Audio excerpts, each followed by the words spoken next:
Assalamualaikum warahmatullahi wabarakatuh.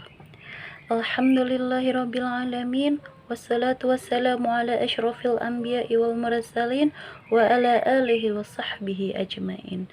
Amma ba'du.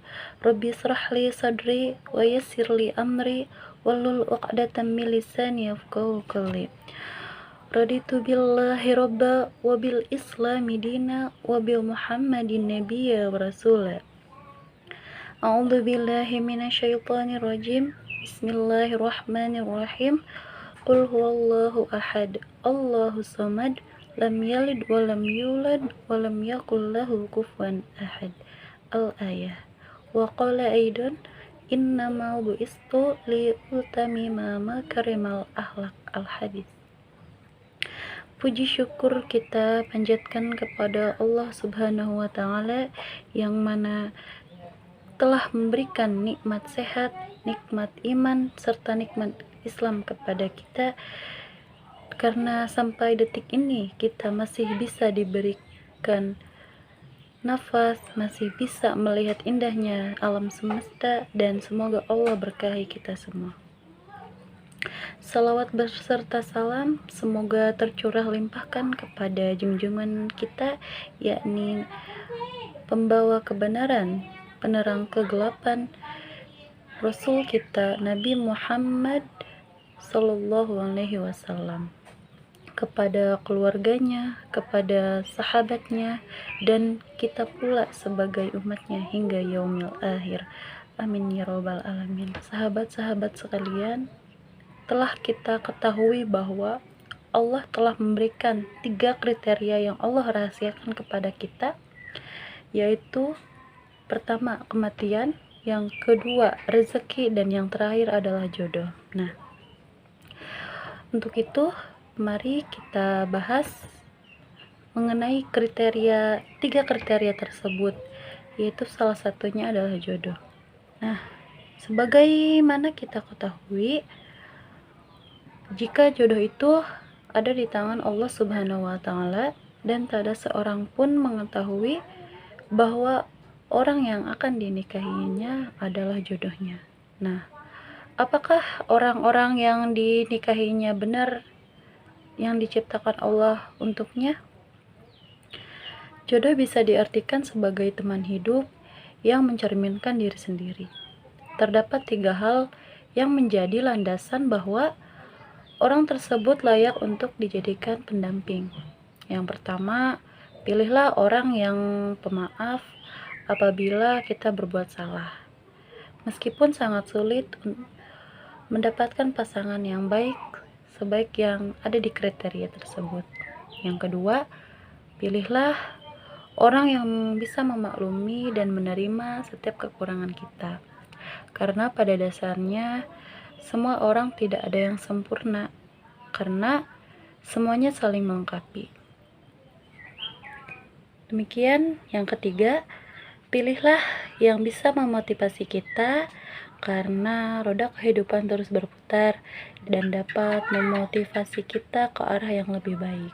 Karena menikah adalah proses penyempurnaan agama, maka telah ada penjelasan ayat Al-Quran tentang jodoh. Sebab memilih pasangan hidup yang tepat akan merubah kita sebagai manusia yang lebih dewasa, membuat pernikahan berjalan dengan baik. Penelitian psikologi sains menunjukkan bahwa pilihlah pasangan hidup akan memprediksi kita dalam hasil hidupnya, dari kepuasan hubungan hingga kesuksesan karir keduanya. Nah, selain itu, jodoh dalam Islam adalah cerminan diri. Jika seseorang itu baik, maka akan mendapatkan jodoh yang baik, dan begitu pula sebaliknya. Jodoh menurut Islam adalah salah satu misteri, sebab hanya Allah Subhanahu wa Ta'ala yang mengetahui dan menentukan jodoh hambanya. Permasalahan jodoh ini masih menjadi perbicaraan hangat di kalangan keluarga ataupun teman, sebab tidak peduli apakah seseorang sudah bertemu jodohnya atau belum. Ada rahasia Allah di balik ada rahasia Allah Subhanahu wa taala di baliknya. Bagi umat Islam, diyakini bahwa saat berdoa mendapat jodoh dan berusaha untuk menjadi pribadi yang lebih baik, maka akan datang jodoh dari Allah Subhanahu wa taala pada waktu yang tepat. Bagaimana jodoh tercipta dan seperti apa Allah Subhanahu wa taala memberikan yang terbaik untuk hambanya tentang pasangan hidup, dan ini telah tercantum dalam beberapa ayat Al-Quran, seperti Allah berfirman, yaitu al-khabisatu lil khabisina wal khabisuna lil khabisati wat thayyibatu lit thayyibina wat thayyibuna lit thayyibati ulaika mubarrauna mimma yaqulu lahum mubarrauna mimma yaqulu lahum maghfirati wa rizqun karim. Maghfirah wa rizqun karimul khosibatu lil khabisina wal khabisuna lil khabisati wat thayyibatu lit thayyibina wat thayyibuna lit thayyibati. Nah, yang artinya wanita-wanita yang keji adalah untuk laki-laki yang keji, dan laki-laki yang keji adalah untuk wanita-wanita yang keji pula, dan wanita-wanita yang baik adalah untuk laki-laki yang baik, dan laki-laki yang baik adalah untuk wanita-wanita yang baik pula. Mereka yang dituduh itu bersih dari apa yang dituduh. Mereka yang menuduh itu bagi mereka ampunan dan rezeki yang mulia. Quran Surat An-Nur ayat 26. Nah, kemudian Allah berfirman pula dalam suratnya, yaitu wa min ayati an khalaqalakum man anfusikum ajwaja lataskunu ilaiha wa ja'ala bainakum mawaddatu wa rahmah inna fi dzalika laayati liqaumi yatafakkarun. Yang artinya, dan di antara tanda-tanda kekuasaannya ialah Dia yang menciptakan untukmu istri-istri dan jenismu sendiri, supaya kamu cenderung dan merasa tentram kepadanya, dan dijadikannya di antaramu rasa kasih sayang sesungguhnya. Pada yang demikian itu benar-benar tanda bagi kaum yang berfikir. Quran Surat Ar-Rum ayat 21. Kemudian Allah pula berfirman dalam surat Ar-Ra'd, yaitu arsalna rusulu min qablika wa ja'alna lahum ajwaju wa dzurriyyati, yaitu dan sesungguhnya kami telah mengutus rasul-rasul sebelum kamu, dan kami memberikan kepada mereka istri-istri dan keturunan. Quran Surat Ar-Ra'd ayat 38. Itulah ayat-ayat yang Allah perintahkan kepada kita, dan kita sebagai umatnya ada berbagai pendapat tentang jodoh. Ada yang mengatakan bahwa jodoh sudah ditakdirkan, dan ada yang mengatakan jodoh ditentukan oleh diri sendiri. Namun jodoh memang perkara gaib yang hanya Allah Subhanahu wa taala saja yang mengetahuinya. Manusia hanya tinggal berusaha dan ikhtiar saja.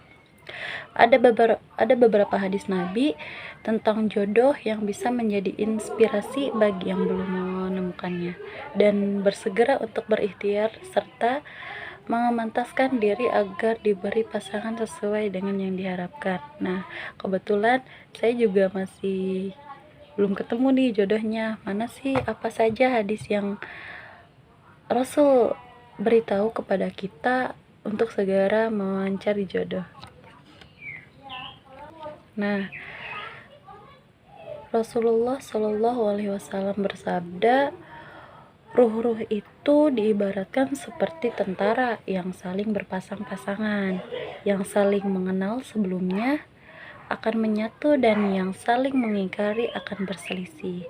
Hadis riwayat Bukhari dan Muslim. Kemudian ada hadis tentang jodoh di tangan Allah Subhanahu wa taala, yaitu Rasulullah Shallallahu alaihi wasallam bersabda, kemudian diutus kepadanya seorang malaikat, lalu ditiupkan kepadanya ruh dan diperintahkan untuk menetapkan 4 perkara. Di antaranya menetapkan rizkinya, ajalnya, amal, dan kecelakaan atau kebahagiaan. Nah, riwayat Bukhari dan Muslim. Jadi dalam hadis ini Allah juga sudah menentukan jodoh yang baik untuk kita, dan di ayat di atas juga pula Allah menegaskan kita untuk Allah berfirman dalam surat Az-Zariyat ayat 49 yang berbunyi, "Wa min kulli syai'in khalaqna zawjaini la'allakum tazakkarun." Yang artinya, dan segala sesuatu kami ciptakan berpasang-pasangan agar kamu mengingat kebesaran Allah Subhanahu wa taala. Quran surat Az-Zariyat ayat 49. Nah, di sini menurut pakar tafsir Al-Qur'an, yakni Profesor Muhammad Quraish Shihab, yang beliau mengatakan maksud dari ayat tersebut, Allah telah menciptakan segala sesuatu berpasang-pasangan, termasuk manusia. Hanya saja pada manusia ada jodoh yang sudah ditetapkan Allah dan tidak bisa berubah. Manusia diberi kebebasan terbatas, tidak seperti daun yang terhembus angin dan dapat dibawa pergi kemanapun. Beliau berkata, manusia tidak bebas sepenuhnya. Alangkah banyaknya yang kita tidak minta atau harapkan kita bisa memperoleh, dan alangkah banyaknya yang kita minta kita tidak memperoleh. Selanjutnya, menurut pandangan mayoritas ulama, manusia memiliki kemampuan untuk berusaha, yang nantinya hasil usahanya akan ditentukan oleh Allah Subhanahu wa taala. Dalam konteks jodoh, manusia harus menjemput jodohnya dalam berbagai cara. Salah satu caranya yaitu yang paling mudah dengan berdoa kepada Allah Subhanahu wa taala. Dalam doanya kita bisa, terkadang saya pun suka berdoa gitu. Kadang berdoa seperti ini, ya Allah, semoga apa yang saya kehendaki Engkau restui. Jodoh yang diusahakan pun caranya bisa menjadi mudah atau menjadi susah. Bisa saja tanpa usaha jodoh datang, dan bisa saja berusaha keras agar jodoh datang. Yang perlu diperhatikan selama berusaha mencari jodoh adalah doa. Quraish Shihab juga berkata, yang perlu diperhatikan selama berusaha mencari jodoh adalah dosa. Sebab dosa dapat menghambat datangnya jodoh. Nah, orang yang berdosa adalah orang yang jauh dari Allah, sedangkan keinginan untuk bertemu jodoh dapat diperoleh dengan kedekatan kepada Allah. Lebih lanjut, beliau mengatakan, jodoh dapat diketahui sudah dekat jika hati bergetar. Dia menggambarkannya dengan penjelasan, jika melihat seorang wanita, akal bekerja dan hati bekerja. Akal bisa salah dan akal punya pertimbangan kepada yang berbeda gitu. Dengan pertimbangan hati, tidak ada seorang pun yang luput dari kekurangan yang tidak bisa terjangkau oleh akal. Nah, kalau seorang muslim sudah menyukai orang pilihannya, jangan bertanya kepada akal, karena jika bertanya kepada akal, pasti ada kekurangan. Tanyalah kepada hati Anda. Jika hati bergerak, ketika itu carikan pembenaran untuk akal Anda. Apalagi pernikahan diharapkan ada sakinah mawadah, dan warohmah itu berkaitan dengan hati. Itu menurut Profesor Quraisy. Sebagaimana yang kita ketahui bersama, jika jodoh itu ada di tangan Allah Subhanahu wa Ta'ala, tidak seorang pun mengetahui bahwa orang yang akan dinikahinya adalah jodohnya. Apakah orang yang akan kita nikahi benar-benar diciptakan Allah untuk kita atau bukan? Nah, hal yang diketahui adalah jodoh yang akan menjadi teman hidup kita merupakan cerminan diri kita sendiri. Untuk itu, ada 3 hal yang membuat diri kita yakin pada seseorang yang akan kita nikahi besok, yang sebetulnya menjadi pertimbangan dalam masa ta'aruf atau perkenalan, yaitu yang pertama, pilihlah seseorang yang bisa memahami kita dalam kondisi apapun, baik susah maupun senang. Kemudian, pilihlah seseorang yang bisa memaafkan kesalahan-kesalahan kita, walaupun sulit mendapatkan pasangan dengan tipe pemaaf seperti ini. Pada dasarnya, semua orang bisa memaafkan kesalahan orang lain, hanya batas toleransi yang berbeda-beda. Terakhir, pilihlah seseorang yang bisa memberikan kita, memotivasi kita untuk menjadi lebih baik. Meskipun kita semua tahu roda selalu berputar, namun ketika kita sedang jatuh, dia akan bisa memotivasi kita untuk kuat dan tangguh. Nah, kesimpulan dari apa yang saya sampaikan sebelumnya adalah pilihlah jodoh yang memiliki kriteria di atas, dan pilihlah jodoh yang baik pula. Semoga teman-teman bisa menemukan ketiga langkah tersebut. Insya Allah akan mengarahkan kita untuk menemukan jodoh yang tepat, tentunya jodoh yang berakhlak mulia. Sekian dari saya. Mohon maaf apabila banyak sekali kekurangan, karena saya pula masih tahap belajar. Kurang dan lebihnya mohon maaf. Wallahu muwaffiq ila aqwamit thoriq. Wassalamualaikum warahmatullahi wabarakatuh.